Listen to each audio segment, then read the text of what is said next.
పేదవాడి పక్షాన నిలబడతాం, ప్రజా గొంతుకై నినదిస్తాం. వాయిస్ ఆఫ్ వాయిస్లెస్, తెలుగువారి మనస్సాక్షి సాక్షి టీవీ. సాక్షి టీవీ ప్రసారాల కోసం మీ స్థానిక కేబుల్ ఆపరేటర్ను వెంటనే సంప్రదించండి. తొందరగా ముగించలేను, ఎందుకంటే చాలా మందికి థ్యాంక్స్ చెప్పాలి. అందరినీ చూడడం చాలా హ్యాపీగా ఉంది. అసలు కుకట్పల్లి బస్తీ అంతా గుర్తొస్తుంది.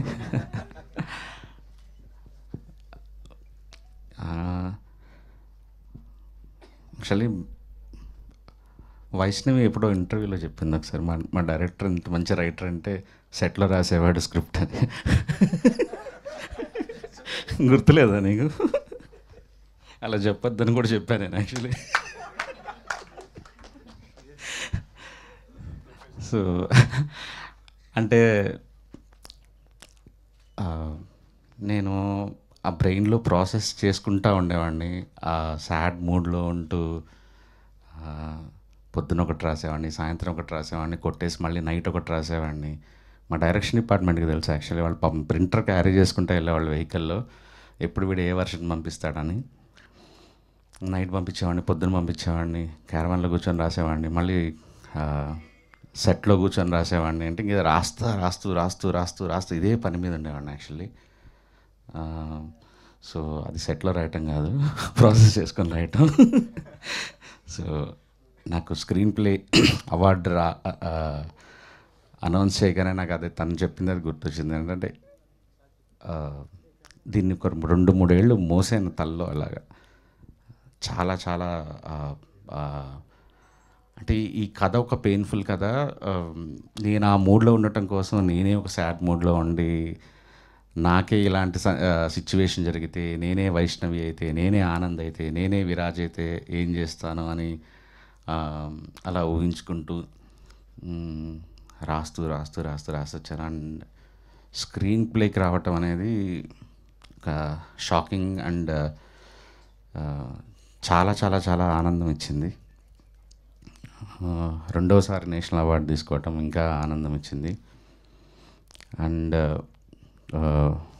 విప్లవ్ నేను ఫస్ట్ కలిసిన, అంటే ఫస్ట్ సారి నేషనల్ అవార్డు ఒక్కసారి విన్ అయిన తర్వాత స్పెషల్గా చూస్తారు. అంటే ఒక నేషనల్ అవార్డు విన్నర్ ఫిల్మ్ వస్తే, ఇంతకుముందు ఆల్రెడీ గెలుచుకుంటే వాళ్ళు కొద్దిగా చాలా జాగ్రత్తగా చూస్తారు, ఓకే ఏమన్నా మళ్ళీ తీసాడా అన్నట్టుగా. సో నేను విప్లవ్కి ఫస్ట్ రోజు నేను కలిసినప్పుడు ఆల్రెడీ కలర్ ఫోటోకి అవార్డు వచ్చింది కాబట్టి విప్లవ్ బేబీ కొద్దిగా ప్రయారిటీతో చూస్తారు, మనం ఎలా అయినా నువ్వు ఒక విజన్తో చూడు విప్లవ్ అన్నాను.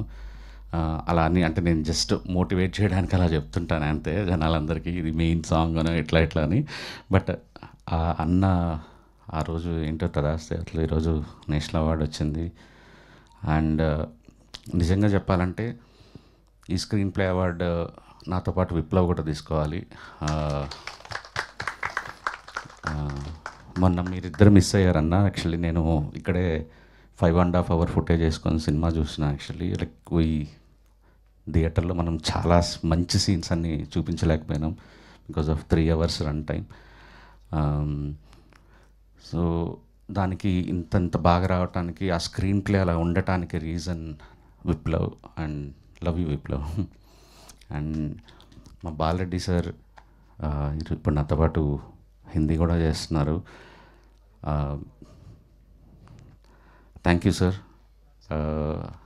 మీరు ఈ విజన్ మీరు ఇవ్వకపోతే ఈరోజు ఇలా ఉండేది కాదు సినిమా. అండ్ థ్యాంక్ యూ అంత. అండ్ సురేష్ గారు మా డైరెక్టర్, థ్యాంక్ యూ ఈ వరల్డ్ క్రియేట్ చేసి ఇచ్చినందుకు. సారథి గారు thank you. Devi thank you. ఈ పాట గురించి చెప్పాలంటే యాక్చువల్లీ విజయబుల్గా నిన్న అప్పుడు ఒక 3-4 చిన్న సినిమాలు చేస్తున్నాడు. ఒక సిచ్యువేషన్, ఒక డిఫరెంట్ సిచ్యువేషన్, హీరో ఆనందంగా పాడుతుంటాడు, బట్ వెనక జరిగే సిచ్యువేషన్ చాలా పెయిన్ఫుల్ సిచ్యువేషన్. వెనక జరిగే పెయిన్ఫుల్ సిచ్యువేషన్ అంటే అదేమైనా ప్యాథో సిచ్యువేషన్ కదా, ఇట్స్ ఎ కైండ్ ఆఫ్ ఒక రొమాన్స్ జరుగుతుంటుంది. సో వీడు పాడేదానికి అక్కడ జరుగుతున్న విజువల్కి సంబంధం లేదు, కానీ చూసే జనాలకి మాత్రం చాలా షాకింగ్గా ఉండాలి. సో ఇది మనం ఇప్పుడు కంపోజ్ చేయొద్దు. ఫస్ట్ నేను విజయ్ని సెలెక్ట్ చేసినప్పుడు ఇది మనం లాస్ట్ సెలెక్ట్ చేసుకుందాము, సో ఈజియెస్ట్ సిచ్యువేషన్ క్రియేట్ చేద్దామంటే లేదు సార్ ఇది క్రియేట్ చేస్తాను ఫస్ట్ ఈ సిచ్యువేషన్ అన్నాడు. ఒక 5-6 ట్యూన్స్ తర్వాత ఈ ట్యూన్ వచ్చింది. విజయ్ చాలా దరిద్రంగా పాడతాడు అనేది అందరికీ తెలుసు బేసిక్గా. సో నాకు అర్థం కావట్లేదు విజయ్, ఒకసారి ఎవరైనా ఊరికే లిరిక్ రాయించి నాకు ఏదైనా ఒక ఫేక్ లిరిక్ పంపించమంటే సురేష్ బన్సెట్టి, నేను తన పేరు ఇంతకుముందు ఎప్పుడు వినలేదు, సురేష్ బన్సెట్టి రాశాడు మన కథ లాంటి మరో కథ చరితలో ఉండదంటనే అని ఒక మాట చూడగానే అసలు ఇంకా నాకు అంటే సినిమా ఇంకా వరకు స్క్రిప్ట్ కంప్లీట్ అవ్వలేదు పూర్తిగా, కానీ ఒక గ్రేటెస్ట్ లవ్ స్టోరీ నేను హిస్టరీలో చూడని ఒక లవ్ స్టోరీ అని ఒక మాటలో రాసేసిన తర్వాత నేను ఆ లైన్కి తగ్గ సిచ్యువేషన్ క్రియేట్ చేయాలి ఫస్ట్లో అనుకున్నా. అందుకే ఆనంద్ వర్షంలో నుంచి వర్షంలో కూర్చొని ఏడుస్తున్నప్పుడు ఆ లైన్ మళ్ళీ రిపీట్ చేశాను. యాక్చువల్లీ నేను అసలు ఈ సినిమా మొత్తము ఒక ఒక ఒక లిరిసిస్ట్తో రాయించుకుందాం అనుకొని నాకు he's my saviour Suresh Bansetti. అంటే ఈ పాట ఇంత బ్యూటిఫుల్ రాసాడంటే నాకు విన్న తర్వాత నేను ఇంకా వేరే ఇంకా ఇంకా ఇంకా నాకు వద్దు, నాకు ఇదే కావాలి అని ఫిక్స్ అయ్యాను. ఆ తర్వాత ఒక సిచ్యువేషన్లో నిజం చెప్పాలంటే ఒక 40 నిమిషాల ఫుటేజ్ని ఒక 3 నిమిషాల్లో చెప్పాల్సి వచ్చినప్పుడు సినిమా చూపించాను తనకి. సినిమా చూపించి ఈ 40 మినిట్స్ నువ్వు 3-4 మినిట్స్లో చెప్పాలి నువ్వు కథని అంటే సినిమా చూసొచ్చి పాట రాశాడు యాక్చువల్లీ, చంటి పిల్లల ఊగే మనసు అని. అదే literally 40 minutes of ఫుటేజ్ని.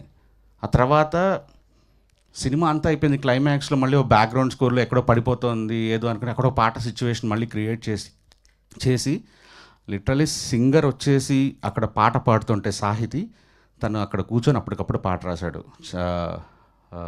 కలకలమే song.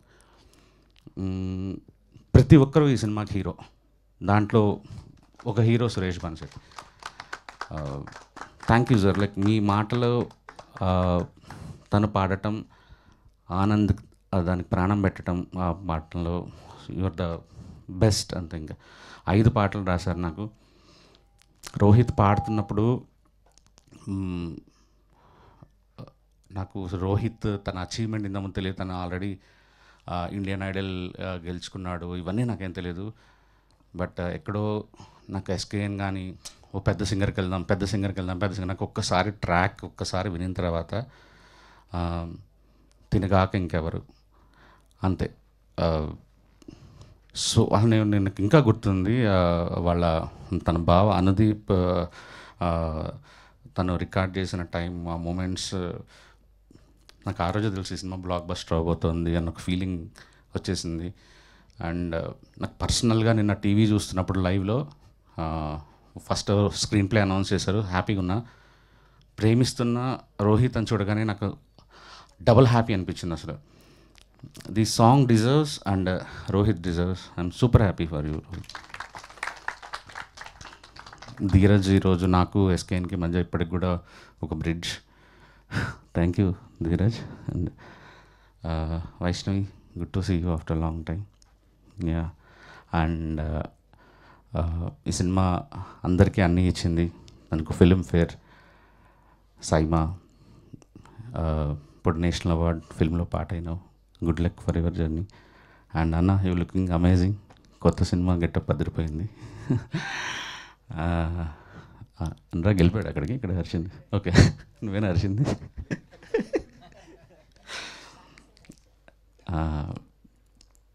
Anand అన్న ఈ పాట పాడేటప్పుడు నాకు ఇంకా గుర్తుంది. అంటే తనకి అప్పటి వరకు ఎప్పుడూ లిప్ ఇవ్వలేదు తను, అంటే పాట పాడేది. నాకు సినిమాలో కంటే మనం తీసిన లిరికర్ వీడియోలో నేను రాత్రి చూస్తున్నప్పుడు కూడా అన్న the way you are singing that song, అంటే నిజంగా మీరే పాడారా, మీ ఆ నర్వ్స్ అదంతా చూస్తే సినిమాలో ఎందుకురా ఈ షాట్ లేదన్నట్టు అంత ఫీలింగ్ వచ్చింది. అండ్ ఐ మిస్ యూ అన్న. అండ్ ఎస్కేఎన్, యా ఇది ఊరికే చెప్పచ్చు కానీ ఇట్లా అన్నీ తనకు డబ్బులు రావచ్చు, నేషనల్ అవార్డ్ సినిమాకి ప్రొడ్యూస్ చేయొచ్చు, కానీ శ్రవంతి ఇందాక చెప్పినట్టు ఫస్ట్ ఎమోషన్ అయ్యాను నేను, నన్ను ఎవరు నమ్మని రోజు నాకు ఒకడు నమ్మాడు అని. నిజంగా నాతో పనిచేయడం చాలా కష్టం.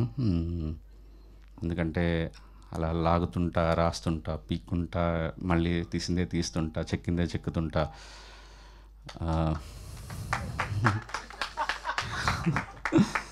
నమ్మాడు నన్ను. I love you. సో అంతే, తీద్దాం అనుకున్నాం, తీసాం. ఆ రోజు అనుకున్నాం, ఐ థింక్ ఇక్కడేనా మనం కలిసింది, ఫస్ట్ టీజర్ ఇక్కడే అయింది, ఫస్ట్ ఈవెంట్.